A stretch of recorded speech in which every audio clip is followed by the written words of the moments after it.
Okay. Hi students, कैसे हो? पढ़ाई कर रहे हैं ना सब अच्छी तरह से? होमवर्क कर रहे हैं? आई होप आप सब अच्छी तरह से पढ़ाई कर रहे हैं और होमवर्क भी डे टू डे कंप्लीट कर रहे हैं। डन। ओके, तो हम आगे जा रहे हैं, आगे वाले क्वेश्चन लेने वाले। तो आज क्वेश्चन लूंगा मैं, क्वेश्चन नंबर 7। लेकिन कौन सा? Unsolved question number 7।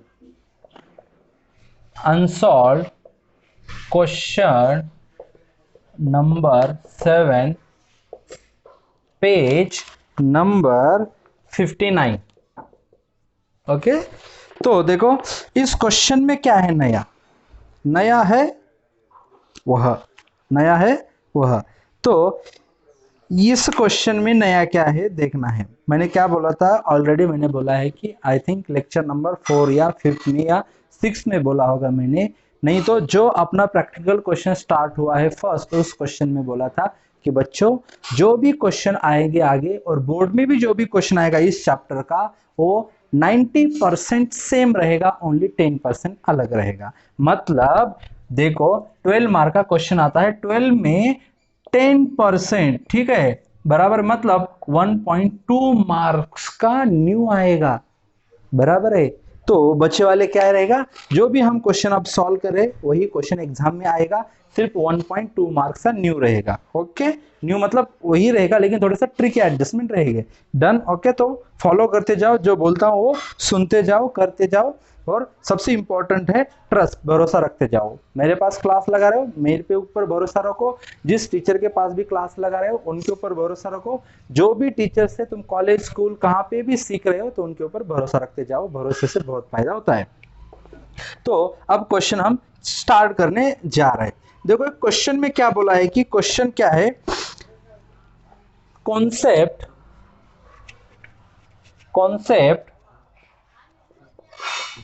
फॉर, मतलब हेडिंग भी बन गई अपनी, कॉन्सेप्ट लिखो मत, कोई भी मत लिखो, concept for unsolved question number 7, page number 59। ठीक है, तो ये क्वेश्चन में क्या है कि इस क्वेश्चन में फर्स्ट पॉइंट न्यू है कि इस क्वेश्चन में उन्होंने पूछा है only, okay, only prepare trading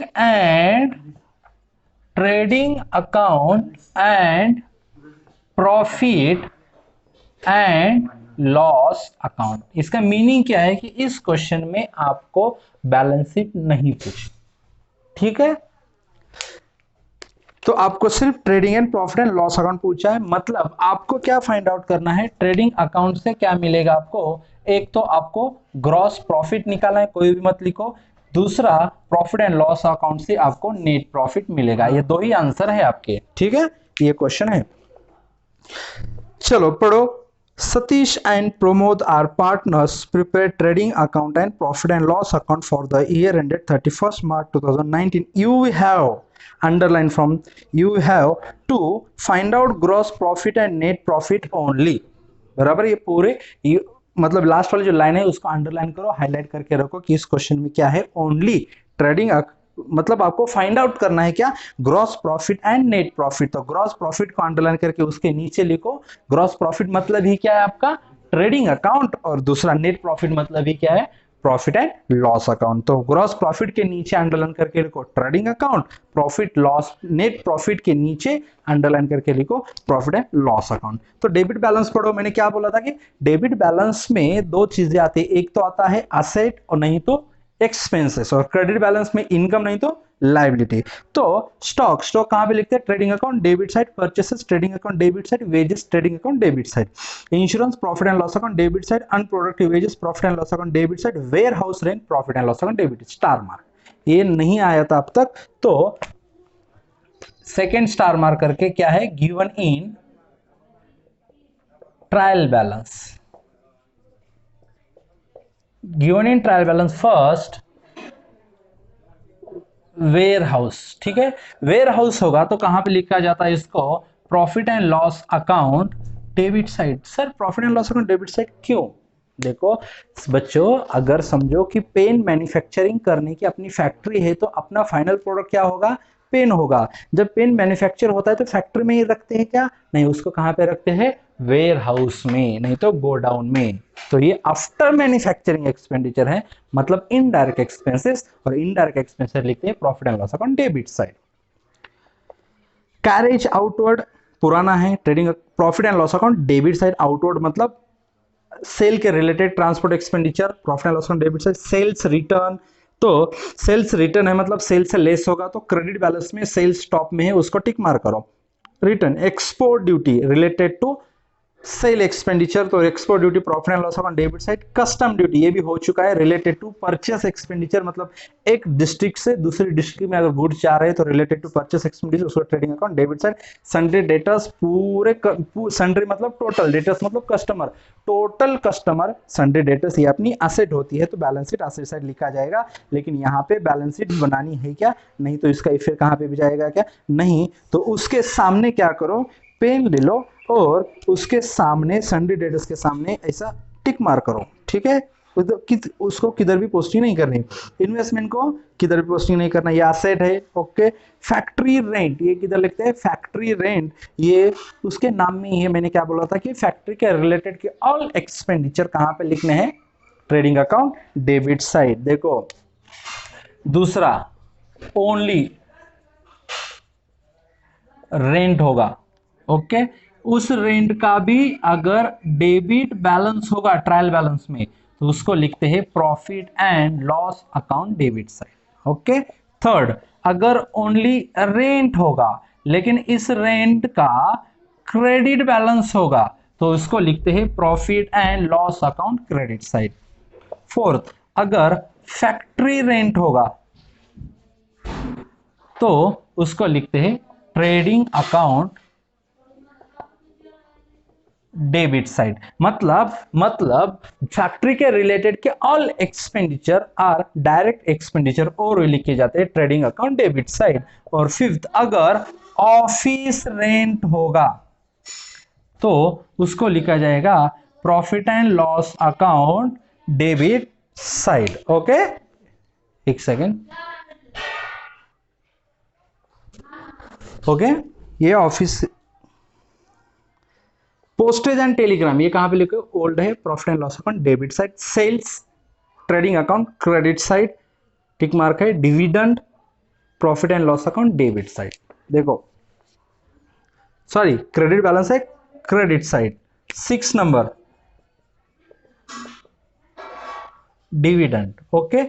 अगर डिविडेंड का डेबिट बैलेंस होगा तो profit and loss account debit side. 7th number, अगर डिविडेंड होगा, अगर उसका क्रेडिट बैलेंस होगा तो उसको लिखा जाता है profit and loss account credit side. Purchase return, purchase को टिक मार करो, परचेस से माइनस करना है।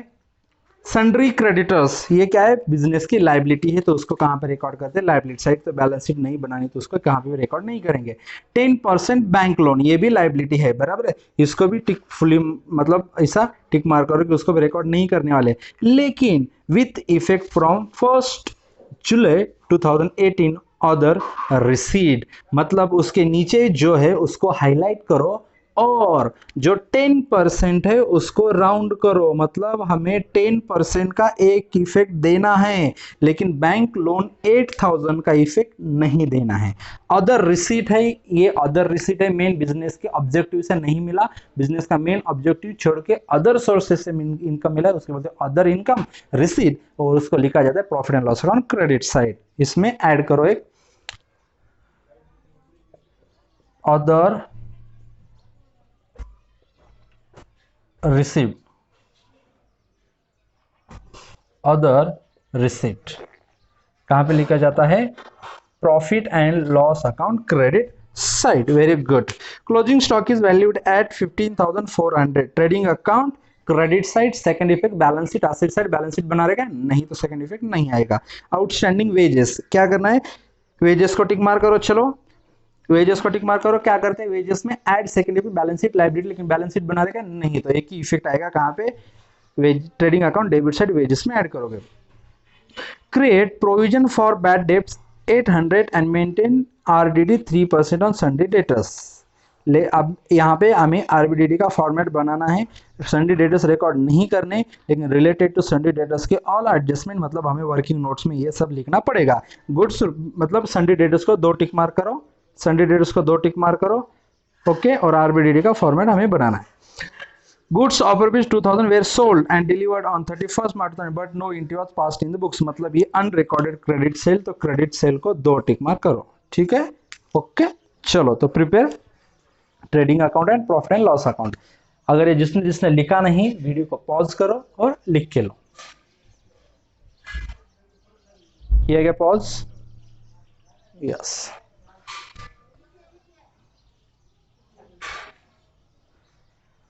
इस क्वेश्चन में न्यू एडजस्टमेंट तो कुछ है ही नहीं है, सब ओल्ड है। देखो इसमें क्या है, अरे बच्चों नया क्या है इसमें? एक ही है वेयर हाउस रेंट, ओके, एक ही है वेयर हाउस रेंट, मतलब आधे मार्क का। एक आइटम रिकॉर्ड करने के लिए आधा मार्क रहता है, ठीक है, आधे मार्क का नया है इस क्वेश्चन में, सब ओल्ड है। तो लिखो इन the books of Satish and Pramod unsolved question 7, page number 59, in the books of Satish and Pramod, Satish and Pramod, तुम्हें क्या क्या बनाना है? Trading account and profit and loss account, मतलब हमें यहां से ग्रॉस प्रॉफिट मिलेगा, यहां से नेट प्रॉफिट मिलेगा। ब्रैकेट में नीचे for the year ended 31st March 2019।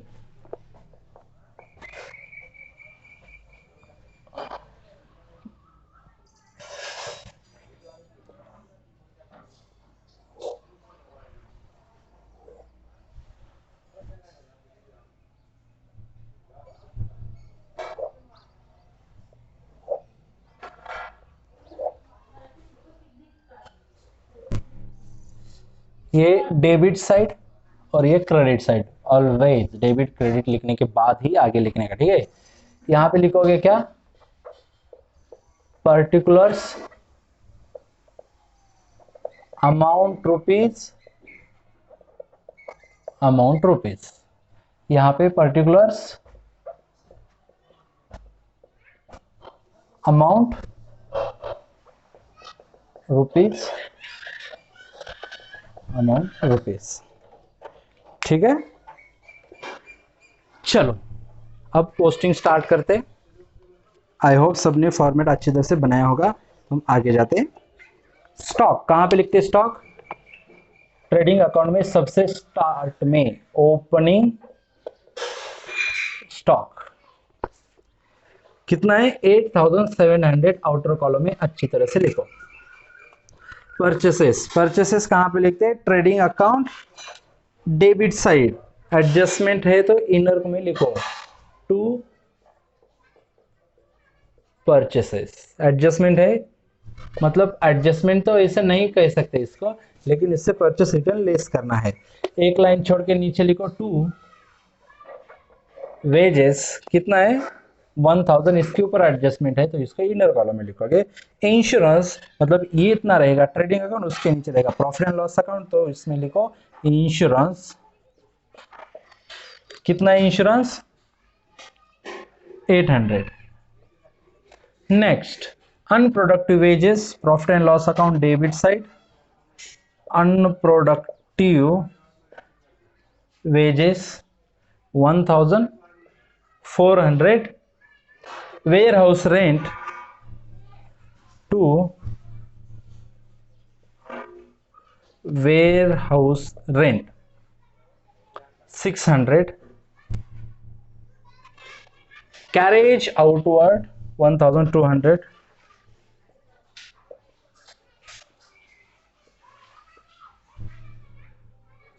Carriage outward 1200, sales return less from sales by sale, उसका अमाउंट आगे आएगा तो लेस का अमाउंट लिखो, सेल्स रिटर्न कितना है 600, लाइन मार के रखो। Okay, next export duty, profit and loss account debit side, to export duty 1400। Next custom duty, trading account debit side adjustment है, एक लाइन छोड़ के लिखो, टू कस्टम ड्यूटी, एडजस्टमेंट है इसके ऊपर नहीं है तो कहां पे, आउटर कॉलम में, जीरो के नीचे जीरो, अच्छी तरह से लिखो। सन्ड्री डेटर्स लिखना है क्या, यस। नेक्स्ट में क्या करो, इस प्रॉफिट एंड लॉस अकाउंट के नीचे न्यू पेज पे वर्किंग नोट्स बोल के हेडिंग डालो, उसमें एक नंबर डालो और लिखो सन्ड्री डेटर्स लिखो और थोड़ा अमाउंट थोड़ा डिस्टेंस छोड़ के लिखो। सन्ड्री डेटर्स कितने अपने ₹40,000। इसके ऊपर एडजस्टमेंट, बैलेंस शीट तो नहीं बनानी लेकिन रिलेटेड टू इसके एडजस्टमेंट, इसका वर्किंग नोट हमें तो बनाना ही पड़ेगा क्योंकि उसका सेकंड इफेक्ट देने के लिए। उसके बाद इन्वेस्टमेंट के ऊपर कुछ एडजस्टमेंट है क्या, नहीं है। सेकंड इफेक्ट आता है कि इधर कुछ भी नहीं, उसको लिखने की जरूरत है ही नहीं। फैक्ट्री रेंट, फैक्ट्री मतलब प्रायर के expenses, trading account debit side to factory rent. Factory rent कितना आता है 1600। Postage and telegram, to profit and loss account में लिखो postage and telegram, postage and telegram. मेरे साथ रहो, आपको सब हैंडराइटिंग समझ में आएगी, अच्छी तरह से दिखेगी। सेल्स 68,000, सेल्स कितना 68,000 लेस करना है, इसके ऊपर और एक एडजस्टमेंट है तो क्या करो, उसको माइनस करके इनर कॉलम में लिखो 10 माइनस 647 67,400। डिविडेंड ये क्या है, अपनी इनकम है तो profit and loss account credit side, जो डेबिट साइड में जो प्रॉफिट एंड लॉस है, ये प्रॉफिट एंड लॉस अकाउंट है, प्रॉफिट एंड लॉस अकाउंट के डेबिट साइड में जो फर्स्ट आइटम होगा उसके आगे मत लिखो, दो लाइन छोड़ के लिखो बाय डिविडेंड। ये इनडायरेक्ट इनकम है, इन्वेस्टमेंट के ऊपर मिलती है, जो शेयर्स लेते हैं उसके ऊपर ये डिविडेंड मिलता है। जो जिस कंपनी का शेयर्स लेते हैं वो कंपनी हमें डिविडेंड देती है। ये एसपी का पार्ट है, एसपी में जाने के बाद मैं आपको बताऊंगा। परचेस रिटर्न, परचेस से माइनस करो, less purchase return, less purchase return 500 बराबर है। ये कितना है 18,300 है, माइनस 500 तो कितना आएगा 17,800 बराबर है, सही है। सन्ड्री क्रेडिटर्स, इसका सेकंड इफेक्ट कहां पे भी नहीं जाएगा। 10% बैंक लोन, ओके, इसके ऊपर एडजस्ट ये हम देखेंगे, ठीक है। इसके नीचे 6 लाइन या 7 लाइन छोड़ के सेकंड नंबर डालो और लिखो 10% बैंक लोन ₹8,000, उसके नीचे ब्रैकेट में लिखो W.E.F मतलब विथ इफेक्ट, विथ इफेक्ट 1 मतलब 1 जुलाई 2018, ओके। तो समझ के लो ये एडजस्टमेंट है, हिडन एडजस्टमेंट है, इसका सेकंड इफेक्ट आता है, समझ के लो कैसे कहां पे आएगा।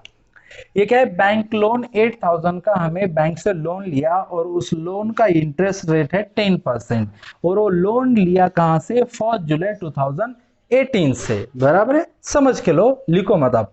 अपना अकाउंटिंग ईयर स्टार्ट कहां से होता है और खत्म कहां पे होता है, इस क्वेश्चन में स्टार्ट होता है 1 अप्रैल 2018 और एंड होता है 31 मार्च 2019 बराबर है। तो इस ड्यूरिंग द ईयर में जो ये बैंक लोन 8,000 का है वो लिया है 1 जुलाई 2018, मतलब अगर बैंक से जहां से लोन लिया है वहां से तुम इंटरेस्ट दोगे ना, समझ में आ रहा है क्या, वहां से इंटरेस्ट दोगे। या फर्स्ट अप्रैल से दोगे? जो बैंक का पैसा यूज नहीं करे तुम इंटरेस्ट दोगे क्या? नहीं दोगे। तो जहां से बैंक से लोन लिया है वहां से अकाउंटिंग ईयर खत्म होता है वहां तक का। तो यहां तक कितने मंथ्स होते हैं? फिर जुलाई से लेके 31 मार्च तक मंथ्स होते हैं 9 मंथ्स होते। कितने मंथ्स होते बच्चों? 9 मंथ्स होते। ओके, तो 9 मंथ्स का इंटरेस्ट कैलकुलेट होगा। अब इंटरेस्ट ऑन लोन, समझ के लो, लिखो मत। लोन की अमाउंट कितनी है? 8000। लोन का साल का इंटरेस्ट रेट कितना है? 10%। तो हमें करंट ईयर में कितने मंथ्स का है? 9/12 बराबर है। सर 100 क्यों लिया? परसेंटेज के टाइम 100 थे। 12 क्यों लिया? क्योंकि पूरा साल 12 मंथ्स का है, तो करंट ईयर के 9 मंथ्स के हमें यूज करना है। डन, यहां तक समझ में आया? तो देखो अब आगे वाला कैलकुलेशन कैसे होता है। ये जीरो कट, ये जीरो कट, ये जीरो कट, ये जीरो कट, ठीक है। फिर 3 3 जा 9, 3 4 जा 12, 4 2 जा 8, 200 इंटू 3, तो अपना इंटरेस्ट आता है कितना? 600 बराबर है। लेकिन मुझे बच्चों बताओ, ये 600 जो इंटरेस्ट का अमाउंट आया है, ये जो 600 है, ये इनकम है या एक्सपेंडिचर है? क्या है? इनकम है या एक्सपेंडिचर है? सर ये एक्सपेंडिचर है। क्यों एक्सपेंडिचर है? क्योंकि बैंक से लोन लिया, उसके ऊपर हम इंटरेस्ट दे रहे हैं, मतलब ये एक्सपेंडिचर है। तो ये इनडायरेक्ट एक्सपेंडिचर है। तो ये जाएगा profit and loss account. Debit side तो लिखोगे इंटरेस्ट ऑन बैंक लोन, कितना? ₹600।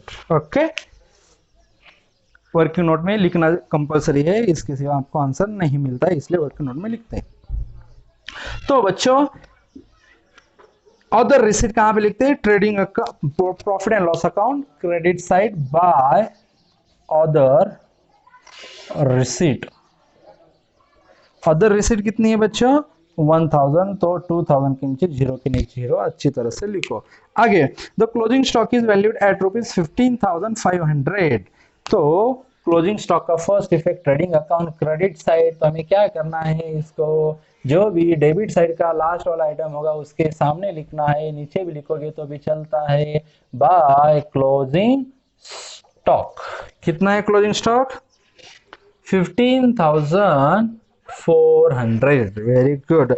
आउटस्टैंडिंग वेजेस, तो हमें क्या करना है? वेजेस में ऐड करो, ऐड आउटस्टैंडिंग वेजेस, कितना है? 500। तो आउटर में आएगा 1500। Next, create provision for bad debts ₹800 and maintain RDD 3% on sundry debtors। तो क्या करो? RBDD का फॉर्मेट बनाओ, RBDD का फॉर्मेट बनाओ। 2RBDD,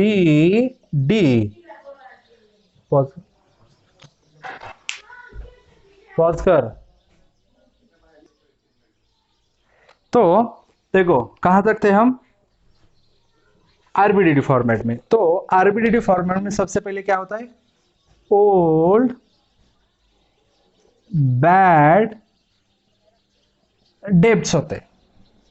फिर उसमें क्या करते हैं हम? ऐड करते। क्या ऐड करते? New bad debts.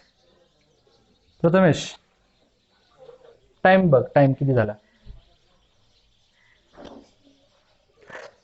Add new RDD, फिर तीनों का टोटल करके उसमें से लेस करते हैं ओल्ड आरडीडी। ओल्ड मतलब given in trial balance, trial balance में कुछ भी नहीं था, दिया नहीं था, तो ओल्ड में कुछ भी नहीं आएगा, ना बैड डेब्ट्स ना आरडीडी। तो जो अब भी बैड डेब्ट्स दिए है, तो न्यू बैड डेब्ट्स है अपनी 800। ओके, और आरडीडी का कैलकुलेशन करना है, उसको बाद में करेंगे।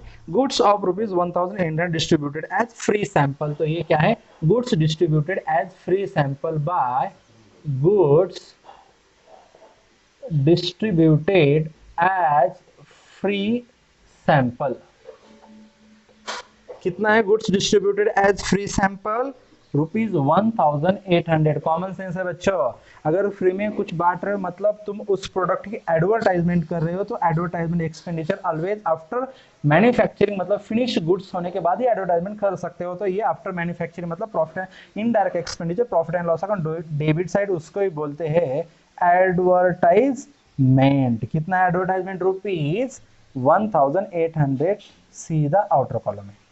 नेक्स्ट बच्चों चलो, गुड्स ऑफ ₹2000 वेर सोल्ड, हमने ये गुड्स 2000 के सोल्ड किए एंड डिलीवर्ड ऑन 31 मार्च 2019। मतलब जब अपना अकाउंटिंग ईयर खत्म होता है उस डेट को हमने गुड्स सोल्ड भी किए और डिलीवर्ड भी किए, मतलब उसको ट्रांसपोर्ट भी किया, कैरेज आउटवर्ड दिख रहा है, कैरेज आउटवर्ड। ओके, समझ में आ रहा है? उसको हमने क्या किया? बेच भी दिए, डिलीवर्ड भी किए।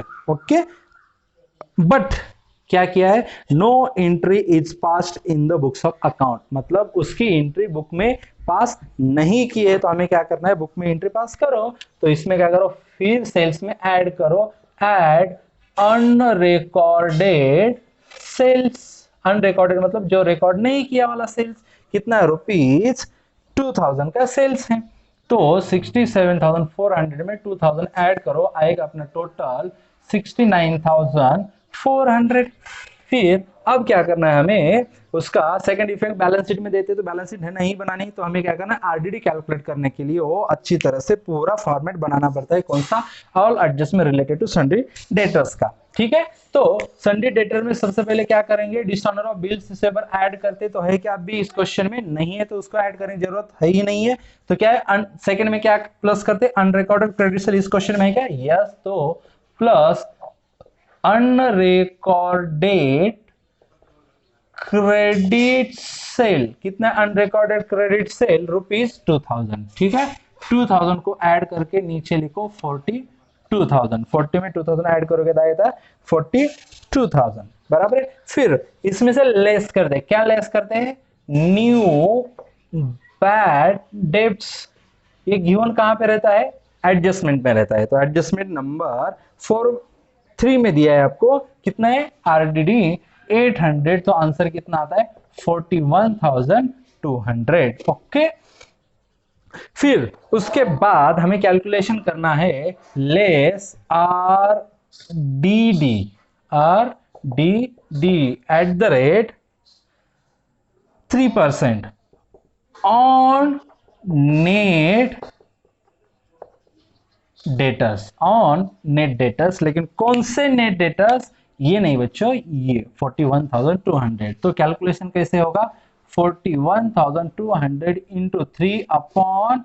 100 क्यों? कि परसेंटेज लेते हैं तब उसको डिवाइडेड बाय 100 करते हैं। 3 2 जा 6, 3 1 जा 3, 3 4 जा 12, 1 2 3 6। ये क्या अपनी न्यू आरडीडी है। तो इस न्यू आरडीडी को न्यू आरडीडी की जगह लिखो। कितना न्यू आरडीडी?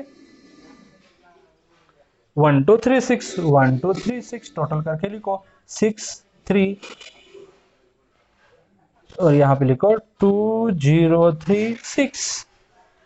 समझ में आ रहा है? 2036 हो गया। इसका भी सेकंड इफेक्ट हो गया, ये भी हो गया। अपने ऑल एडजस्टमेंट हो चुके। ठीक है, तो अब क्या करना है? हमें टोटलिंग करनी है। तो डेबिट साइड का टोटल करो, कितना आता है? सॉरी, ऑब्जर्वेशन करो सबसे पहले। सीधा मैं डेबिट साइड बोल रहा हूं, ऑब्जर्वेशन करो। सर आपका भी कॉमन सेंस क्या हो गया? यहाँ पे काम नहीं किया। अरे, अगर ग्रॉस प्रॉफिट पूछा है मतलब ऑलवेज क्रेडिट साइड ही बड़ी होगी। नेट प्रॉफिट पूछा है मतलब profit and loss account credit side ही बड़ी होगी। तो ग्रॉस ट्रेडिंग अकाउंट की क्रेडिट साइड का टोटल करो। 0 0, 4 + 8 12 + 4 16 6 1 10 15 16 1 6 7 8 86,600। इसको ऑपोजिट साइड में लिखो 86,600। इस क्रेडिट साइड के टोटल में से माइनस करो डेबिट साइड का ये टोटल, इतना टोटल माइनस करो। कितना कितना आता है उसका टोटल? 0 0 7 + 8 15 + 5 20 + 8 28 + 6 34 3 3 4 5 12 20 0 2 3, तो 0 0 2 6 56,200। तो ये अपना आंसर आता है ग्रॉस प्रॉफिट कितना आता है 56,200। कितना आता है 56,200 टू ग्रॉस प्रॉफिट कितना है 56,200। ये अपना आंसर फर्स्ट आंसर। फिर इसको कहां पे ट्रांसफर करते हैं profit and loss account credit side लिखोगे बाय ग्रॉस प्रॉफिट 56,200। फिर क्रेडिट साइड का टोटल करो क्योंकि यहाँ पे नेट प्रॉफिट पूछा है मतलब क्रेडिट साइड का टोटल ज्यादा आएगा, कॉमन सेंस है बच्चों। तो फिर क्रेडिट साइड का टोटल करो कितना आता है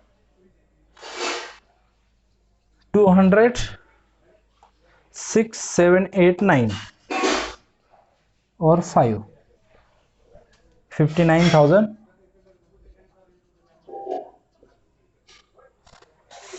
59,200 माइनस ये डेबिट साइड का जो टोटल आता है पूरा डेबिट साइड का टोटल उसको माइनस करोगे। ठीक है चलो करो टोटल करो डेबिट साइड का 0 0 0 0 6 3 3 8 plus 4 12 18 20 24 28 34 34 42 2 4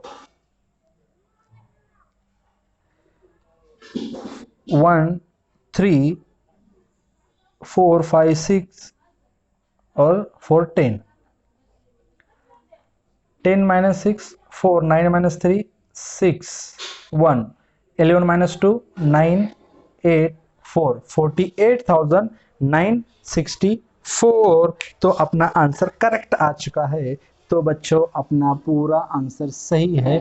टू नेट प्रॉफिट आएगा 48,964। ठीक है ओके ओके। तो आपके लिए है homework unsolved question number 8। Unsolved question number 8। Unsolved question number 8। आपको होमवर्क है unsolved question number 8। Homework unsolved question number 8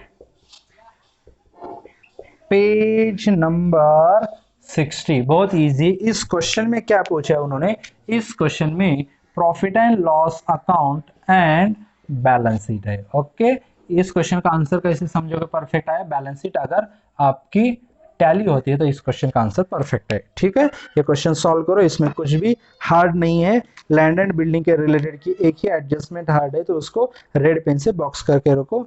इसको मैं रुको रुको रुको रुको आपको ये क्वेश्चन आएगा क्या, इसके रिलेटेड का एक क्वेश्चन है इधर।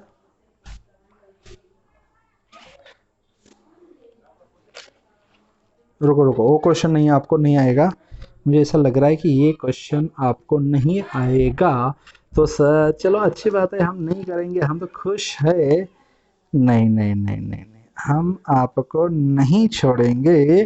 और आपको होमवर्क है बच्चों solve question number 9। Homework solve question number 9। Homework solve question number 9।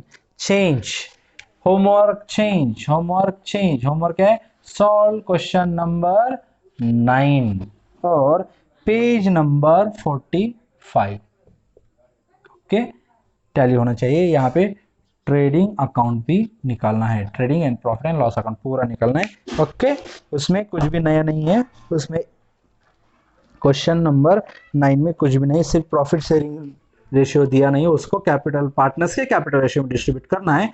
और book value of plant and machinery reduced to बोला है, रिड्यूस्ड टू मतलब वहां तक 13,000 तक रिड्यूस किया है। मतलब जो भी आपकी जो 13,000 की अमाउंट की वैल्यू है उसको क्या करोगे हम आउटर कॉलम में लिखोगे, और उस प्लांट एंड मशीनरी का जो भी बुक वैल्यू होगा 15,000 और 13,000 का difference 2,000 is your depreciation amount. Okay, और insurance is paid up to 30 June, मतलब 31 मार्च से आगे, मतलब अप्रैल मई जून, मतलब 3 मंथ्स का प्रीपेड हो गया यहाँ पे। Third second adjustment 3 months prepaid calculation आपको मैंने सिखाया, आपको आएगा, ट्राई करके देखो। और फोर्थ एडजस्टमेंट को भी स्टार मार्क करके रखो, सेकंड और फोर्थ को स्टार मार्क करके रखो।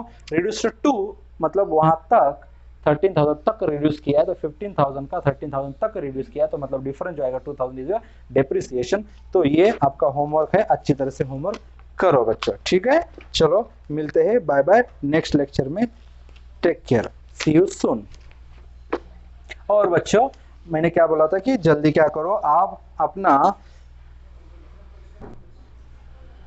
फीस पेड करो, मैंने बोला था। तो कुछ स्टूडेंट ने बोला कि सर आप तो ग्रुप में डाल रहे हो कि 3,000 ही पेड किया है, हमें तो कंफ्यूज हो रहा है, हमें तो बहुत ज्यादा फीस मांग रहे हैं और कुछ स्टूडेंट 3,000 पेड कर रहे हैं। तो बच्चों वहां पे क्या है, जो स्टूडेंट सिर्फ अकाउंट लगाने वाले हैं उनसे 3,000 लिए है, उसका जितना फीस है उससे, और जो स्टूडेंट ऑल सब्जेक्ट लगा रहे उसका उनका उतना इंडिविजुअल फीस मैंने बोली, ठीक है। समझ में आ रहा है, मैंने क्या बोला था कि जो स्टूडेंट ऑल सब्जेक्ट लगा रहे उन्होंने 50% पेड फीस पेड करनी है, ओके।